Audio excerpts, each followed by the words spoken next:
2 जुलाई 1995 दिल्ली के गोल मार्केट के flat number A2A में नैना सानी नाम की औरत, जिसके हाथ में वोदका का एक गिलास था और फोन पे किसी फ्रेंड से बात कर रही होती है। बात करने से साफ जाहिर हो रहा था कि आज वो किसी बात को लेकर परेशान है या फिर अपने करियर को लेकर परेशान है। दोस्तों, अगर मैं आपसे बात करूं नैना सानी के करियर के बारे में, तो नैना सानी उस समय पर कांग्रेस की यूथ लीडरशिप में काम किया करती थी। कम ही उम्र में, मात्र 30 साल की उम्र में उन्होंने अपने करियर को अच्छा खासा इस्टेब्लिश किया हुआ था। लेकिन न जाने क्यों वो जिस इंसान से बात कर रही थी फ़ोन पे, आज कुछ परेशान नज़र आ रही थी और ऑस्ट्रेलिया शिफ्ट होने की बात कर रही थी। दोस्तों, तकरीबन 10:30 बजे के आसपास का ये वाकया है, ये घटना है। उन्होंने वोदका अपने हाथ में लिया हुआ था और ऐसा माना जाता है कि नैना सानी को वोदका टमाटो सूप के साथ पीने की आदत थी।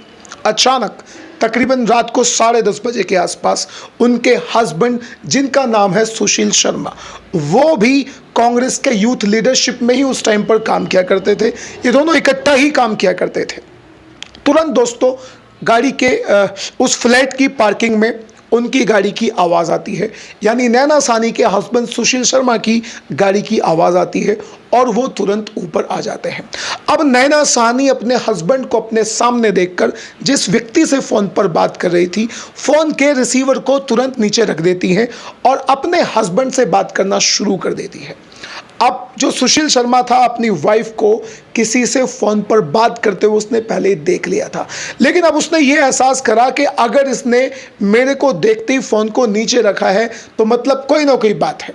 वो 100% किसी ऐसे आदमी से बात कर रही थी जिससे बात करना मुझे बिल्कुल भी पसंद नहीं होगा। अब उसने नैना सानी ने अपने हस्बैंड को वोदका ऑफर करी। वो वोदका को ठुकराकर, वोदका ना लेकर फ़ोन के पास जाता है, रिसीवर उठाता है और फ़ोन का रिडायलिंग बटन दबा देता है। दोस्तों, फ़ोन के रिडायलिंग बटन को दबाते ही सामने, यानी उस तरफ, जिस तरफ से जहां पर जिस व्यक्ति से नैना सानी बात कर रही थी, वहां पर वो इंसान उस फ़ोन को उठाता है और उस फ़ोन को उठाने वाले व्यक्ति का नाम होता है दोस्तों मतलूब। अब आप बोलेंगे कि ये मतलूब कौन है? ये मतलूब वही इंसान है जिससे नैना सानी बात कर रही थी। अब मैं आपको बताना चाहता हूं कि जो मतलूब है वो नैना सानी का पुराना दोस्त है, आप उसे लवर भी कह सकते हैं। लेकिन इस बात की पुष्टि नहीं होती कि आज की डेट में भी, यानी उस समय पर जिस समय नैना सानी उससे बात कर रही थी, इस रात को भी उनकी आपस में फ्रेंडशिप थी या नहीं थी। इस बात की पुष्टि कुछ भी नहीं हो सकती। लेकिन दोस्तों, मतलूब की आवाज़ सुनते ही सुशील शर्मा का जो खून था वो एकदम खोल जाता है। वो गुस्से से आग बबूला हो जाता है और गुस्से से आग बबूला होते ही वो अपनी वाइफ यानी नैना सानी से बोलता है कि जब हम लोगों के बीच में पहले समझौता हो चुका है कि हमारे बीच में मतलूब नाम का व्यक्ति ज़िंदगी में अब कभी भी नहीं आएगा, तो फिर अब तुम इससे आखिरकार बात क्यों कर रही हो?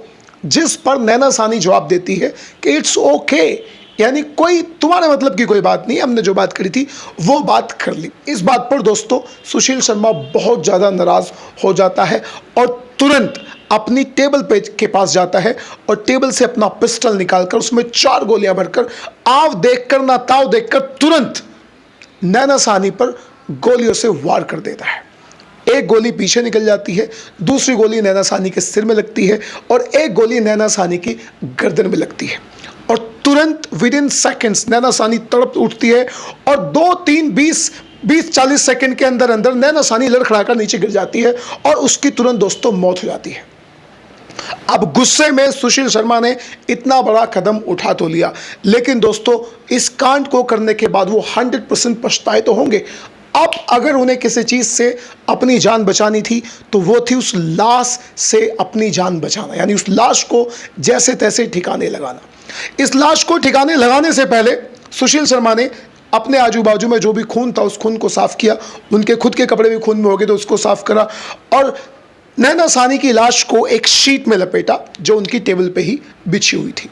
शीट में लपेट कर उन्होंने उसे उठाने की कोशिश करी, लेकिन वेट ज़्यादा होने की वजह से वो उसे घसीट कर अपनी कार तक लेकर जाता है और उसको कार में डाल देता है। उसके मन में दोस्तों प्लान होता है कि मैं इस लाश को यमुना में डाल दूंगा। वो यमुना की तरफ उसे लेकर चलता है लेकिन जैसे ही लेके चलता है वहाँ उसे लगता है कि आज यमुना के आसपास ट्रैफिक बहुत ज़्यादा है, और एग्जैक्टली ट्रैफिक रहा होगा। ट्रैफिक ज़्यादा होने के कारण वो वहाँ पर उस लाश से अपनी जान नहीं छुड़ा पाता। फिर सुशील शर्मा के दिमाग में आता है बगिया रेस्टोरेंट, जिसका वो खुद ही मालिक था। वहाँ पर वो अपने मैनेजर को फ़ोन करके बताता है कि मेरे से इतनी बड़ी गलती हो चुकी है, मैंने अपनी वाइफ को मार दिया, मैंने अपनी वाइफ की गोली मारकर हत्या कर दी है। अब तुम मेरी वाइफ की डेड बॉडी से मेरा पीछा छुड़वाओ और मैं होटल पे आ रहा हूँ। जितने भी लोग वहाँ पर खाना खाने के लिए आए हुए हैं या बाकी जितने भी वर्कर्स वहाँ पे हैं, तुम सबको वहाँ से भेज दो। तो उसके मैनेजर ने वर्कर्स को 25-25 रुपए देकर भेज दिया और वहाँ जितने भी लोग थे उनको भी जाने के लिए बोल दिया। और फिर वो लोग प्लान करते हैं कि इस लाश को, इस डेड बॉडी को रेस्टोरेंट के तंदूर में जलाकर ख़त्म कर देंगे। दोस्तों, वो अपने प्लान के मुताबिक बिल्कुल वहाँ पर पहुँच जाते हैं। सभी को वहाँ से भगा दिया जाता है और जितने भी वर्कर्स थे सबको एंजॉय करने के लिए भेज दिया जाता है। और फिर वो ऊपर जाकर उस तंदूर में डेड बॉडी को दोस्तों डाल देते हैं। अब डेड बॉडी के जलने पर जो लपटें थी, जो धुआं था, वो बहुत ऊंचा जा रहा होता है। अब उस धुएं को देखकर रेस्टोरेंट के सामने ही लेटी हुई एक औरत, जो वहां पर सब्जी बेचने का काम किया करती थी, और उसका नाम था अनारो। अनारो इस ऊंची सी लपट और धुएं को देखकर वहां पर चिल्लाती है कि आग लग गई, आग लग गई, आग लग गई। दोस्तों, इस आवाज को सुनकर वहीं पर गश्त लगाने वाला एक कांस्टेबल भी आ जाता है और कांस्टेबल ऊपर जाकर मैनेजर से पूछता है कि भाई क्या मामला है, इतनी ज्यादा आग कैसे लग गई। और कांस्टेबल के सवाल पूछने पर मैनेजर उससे बताता है कि हमारे जो इस होटल के मालिक हैं वो कांग्रेस पार्टी में काम करते हैं। पुराने जो झंडे पड़े हुए, जो पुरानी एडवर्टाइजिंग सामग्री होती है, उसको जला रहे हो और इससे ज़्यादा कुछ भी नहीं है। और इस बात को सुनते ही कांस्टेबल पीछे हटने लगता है, लेकिन उसे दोस्तों आती है मांस के जलने की हल्की सी दुर्गंध। उसे बदबू कह लीजिए या आप जो मर्जी कह लीजिए। उस मांस की दुर्गंध को सूंघते ही वो तंदूर के पास जाता है। और दोस्तों, जब सुशील शर्मा को पता चल जाता है कि ऐसा कुछ होने वाला है कि हम पकड़े जाने वाले हैं, वो वहाँ से तुरंत भाग जाता है। और यहाँ पर मैं आपको एक बात और भी याद लाना चाहता हूँ कि इसी बीच जब तंदूर पर रखने के बाद लाश नहीं जल रही थी, तो सुशील शर्मा ने अपने मैनेजर को बड़े बड़े मक्खन के टुकड़े लाने के लिए भी भेजा था और उन्होंने लाकर उस टुकड़ों को उसमें डाल दिया। अब इससे पहले कि वो अपने काम में बिल्कुल माहिर निकले या अपने काम को अंजाम दें, वहाँ पर कांस्टेबल आधमक जाता है और उनका भांडा दोस्तों फूट जाता है। सुशील शर्मा वहाँ से भाग खड़ा होता है और जब कांस्टेबल ने उस तंदूर को चेक करा तो उसमें पता चलता है कि वो अपनी वाइफ की डेड बॉडी को वो लोग उसमें जला रहे हैं और आधे से ज़्यादा शरीर दोस्तों जल चुका था।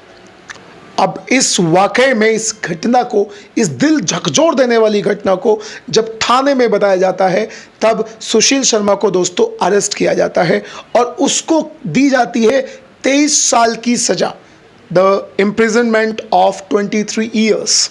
असल में उसको फांसी की सज़ा होती है, लेकिन उसके अच्छे आचरण को देखकर और इस मामले को निजी देखकर जो वहाँ के जज होते हैं, जो भी इस कार्रवाई में सम्मिलित होते हैं, वो लोग इस सज़ा को 23 साल की कर देते हैं।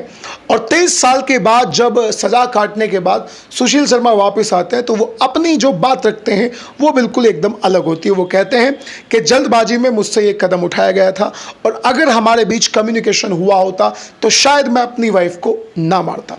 और दोस्तों, वो आगे ये भी कहते हैं कि मेरी ज़िंदगी के 23 साल एक छोटे से मेरे गुस्से से बर्बाद हो चुके हैं। अब दोस्तों, इस घटना को आपके साथ शेयर करने का उद्देश्य केवल इतना है कि आप भी चीज़ों को समझें। अगर किसी से आपकी कोई बात होती है तो आप उसे कम्युनिकेशन के जरिए निपटाने की कोशिश करें। अब दोस्तों, मिलते हैं किसी दूसरी घटना में, तब तक के लिए नमस्कार।